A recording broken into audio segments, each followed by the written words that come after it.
Hey everybody, Allie Craig here for EmpiHER magazine. This is Reversing the Funnel, your weekly vlog series where we chat about ways to kind of, rake the antiquated funnel system to your brand, business, and bottom line's advantage. This week we are talking about how to make sure your work fulfills your needs. Kind of shocking, right? Many times people don't even stop to think about their needs. When it comes to their business and their brand and their offerings, they're thinking about audience, bottom line, which is important, yes. But if you are at the heart, the passion, the driving force, the leader, the wolf in your wolf pack, then guess what? You actually have to have your needs fulfilled too.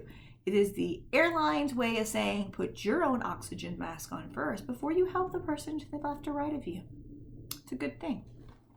So how do you know if whatever world you're wanting to build, that next offer really, really fulfills your needs?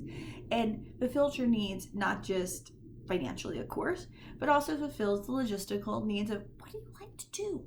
Some people far too often don't really even know what they like to do because they used to like to do that, so they continue to do it. And it's like, guess what? You've grown and evolved. You should not be in the same place as you were 5 years ago. So the type of work that you offer or the type of product that you offer, how you interact with your audience should be different. You have evolved and your audience should have too. So how do you make sure your work fulfills your needs? I always like to say, go shopping. Yes.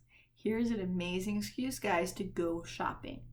And if you're in a service-based industry or anything where you're working one-on-one with your audience on some level, even if it is virtually one-on-one, but you are still engaging and creating this relationship, go shopping. Go to the nicest mall you have in your area and go to all the different stores. Go from everything from Walmart and go all the way up to Louis Vuitton and Barney's of New York and Neiman Marcus and all the high-end stores. The higher end, the better. Here's why. Retail stores give us the experience that we're hoping to give to our audience online or virtually, or maybe in person in your case. Not sure. But when you go into Walmart, you go in with certain expectations. You go into that with almost anonymity, where no one's going to know your name, no one's going to help you. It's going to be the cheapest product. It's going to be fast, and you're going to get in and you're going to get out. That experience, some people truly love. That's what they really want. They don't want to be known. They just want to get the information and keep going. That's what they're looking for. Whereas when you go through the retail chain and you go further up, we can get to our Macy's and our Nordstroms, where again, lots of selection and choices, but you're going in mostly for a reason. You're looking for something specific. There's kind of help, but kind of not. But no one really gets to know you. You don't make besties with the Macy's or Nordstrom salesperson. You interact with them to get you a fitting room. You interact with them to check you out. But that's really it. There's not a lot of help or support, and you know that.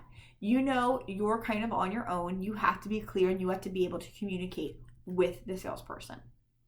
Then you go to the highest of the ends, the Barney's of New York, the Neiman Marcus's, the Pradas, all of those, the Gucci's, and it's a totally different experience. You walk into these massive stores, but they're not filled and packed. It's not everything in every different version, every different size, for every single body type, in every single color. It is a rack of 10.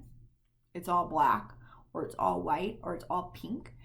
The racks aren't packed. There's not a lot of sizes out. There's not a lot of cut. There's a lot of space. There is a lot of distance.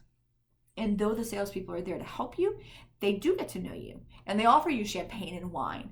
And they really want to get to understand what you're about, create the relationship with you, but not in a forceful, salesy way. In almost an aloof way. They engage with you as much as you engage with them. And what that does is it allows you to meet you where you're at. So you create an experience for your audience, your customer, yourself. They create the experience where if you want to be on your own and independent, they're going to mirror that back to you. If you want the help, you want the, oh my God, girl, that looks good on you, then guess what? They'll be there to meet that with you. They mirror you, which is a really smart technique because that is nonverbal communication. That is impression management to its best. So, what does this little shopping adventure teach you about creating a offer, creating a product that actually fulfills your needs, work that fulfills your needs? By understanding what you enjoy about that approach, about seeing it, about feeling it, you can then choose to model what you want to your audience. So let's say the idea of having to mirror someone's energy is ridiculously exhausting in your mind. And you really want the anonymity. You want the sales while you're sleeping effect. That's what you want. Then you want Walmart. You want to model your offers after Walmart, which is, hey, we may not have the highest quality, but we have it for you now. We have it for you at a good price. You can check yourself out. Thank you and goodbye. Come back when you need us again. It's not about engagement. It's not about interaction. It's not really about creating the connection. It's about fulfilling the basic need they want. So your audience is clear, and they're clear that you're the go-to source. If that's what you like, that's what you should be building products towards. But if you're on the other hand, where you like the engagement, you like to create the relationship, you don't want to have a buffet of offerings to your audience. You want to be like, hey, I'm the expert. This is the best.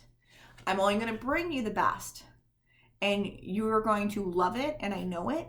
And almost that unapologeticness about it, then you want to start modeling after the higher end luxury stores. You want to start saying that, and claiming that you really do have the best and showing why it's the best. And realizing that all of those luxury stores took years, decades upon decades to build such a reputation. That model isn't an instant model.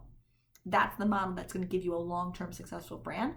That's why you have to love the work. Because if you hate that, if you hate the owning your expertise and being totally okay with the pushback and being totally okay with the fact that not everybody who walks in your door is the right person, and having people slightly feel like, oh my gosh, she was kind of rude, she was kind of snotty, you're like, nope, wasn't, I was just direct and clear, totally different, then you may not really like that model. Hence why Macy's and Nordstrom's and Dillard's and all of those middle of the line stores are so popular to the masses. It's kind of the in-between. But being in in-between, being not Walmart and not Neiman Marcus to your industry audience and what you're offering, guess what? There's a lot more competition out there. You got to fight harder for the money because you can't be low and you can't be high. You got to be in the middle. And being in the middle, you have to be the leader of the middle to win that game. But if that's what you love, guess what? You can. Because look, we have Dillard's and Nordstrom's and Macy's and all these middle line stores everywhere. And they all make it on some level. So decide for yourself first.